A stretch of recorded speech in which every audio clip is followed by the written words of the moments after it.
Hoops Highlights is brought to you by Pepsi Memphis Bottling Company. This is Hoops Highlights with Brett Beck, only on KTVO.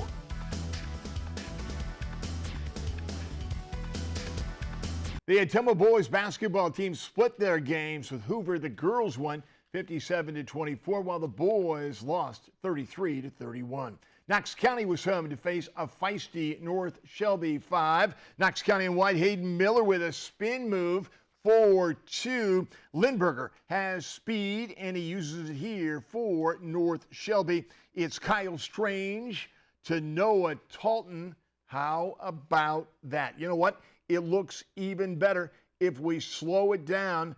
Poetry in motion. Knox County would win it big tonight, 58-36. The Lewis and Clark Championship is the team's goal right now.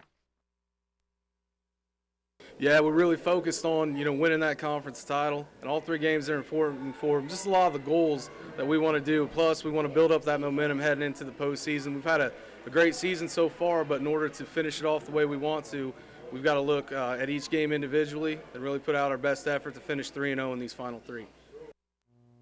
This year's basketball season is winding down. Only 2 games remain for Fairfield's boys. The first featured Fort Madison tonight. Trojans looking to even the season series. Also senior night for Fairfield. A loose ball here in the first quarter, and Dante Sinjiri grabs the ball and he scores. Fairfield goes up 13-12. Later on in the first quarter here, James Lyman coming away with a steal, and he would score on the other end. Fairfield will lead by 1 after 1. This little baby here approves of that score. In the second, though, the Bloodhounds surge. Caleb Cresswell, hits a 3, and Fairfield down 6. So here comes Tristan Waugh. He scores 8 straight points for Fairfield. This one gives the lead back to Fairfield, but it is short-lived. Fairfield falls to Fort Madison 62-48. Back in Missouri, Scotland County taking on Paris tonight in a Lewis and Clark Conference matchup. It was senior night in Memphis. Several members of the boys and girls basketball teams as well as other activities were recognized between games. But on to some action. Paris would actually get out in front with a nice lead with some help from Dylan Painter with a nice drive inside for the bucket. But the Tigers would come charging back. Grant Campbell for 3, and suddenly the Tigers are back on top.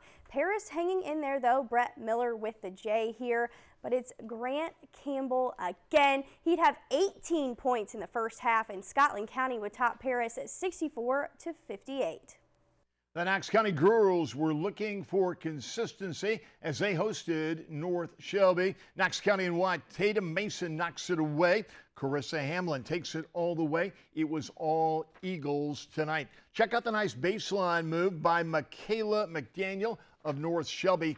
Madison McCabe makes it happen down the lane on senior night. It was all Knox County. They won it big. The final 44-13. The 15th ranked Trojans girls also face Fort Madison to wrap up the regular season. 6 total seniors looking to go 8-0 in conference play. One of those seniors, Sammy Fritz, down low. She gets the ball. 3 defenders, no problem. She scores, and Fairfield goes up by 12. She had 22 to lead the way. Another senior, Kylie Kurtz, gets a 3 and dials that one in. She had 16 on the night for Fairfield. And now a junior, Nicole Boog, had a big night. She scored 19, but also joined the 1,000-point club, joining Sammy Fritz. Later on in the fourth, though, Fritz misses on a layup here, but fellow senior Brooke McLean is there for the rebound and putback. A big night for Fairfield as they roll to a 62-44 win. The seniors have their night, and also the team's second 1,000-point scorer of the season.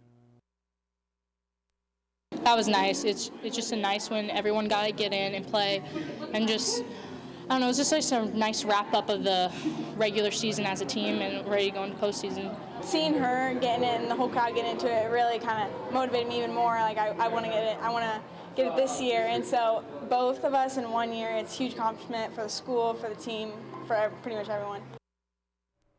The Scotland County girls hosting a huge opponent in Paris tonight. Both girls squads undefeated in conference action. This one for the regular season title. Scotland County on fire tonight. Maddie Brassfield from downtown to extend the Tigers' lead. Paris playing well though. A nice pass to Michaela Fox for the bucket. But this one would be all Scotland County tonight.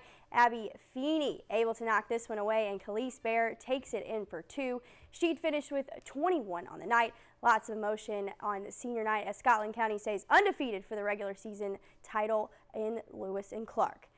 And earlier today, Scotland County senior Khalees Bear signed a national letter of intent to play college basketball at Graceland University in Lamoni, Iowa. The Yellow Jackets compete in the NAIA and are members of the Heart of American Athletic Conference. Bear is part of head coach Frank Howell's first recruiting class at Graceland. He said the recruitment of the senior guard had a lot to do with her talent, but even more to do with her being a part of such a winning program in Scotland County. Bear said she was open to play anywhere that wanted her, but ultimately decided to take her talents to the Hawkeye State.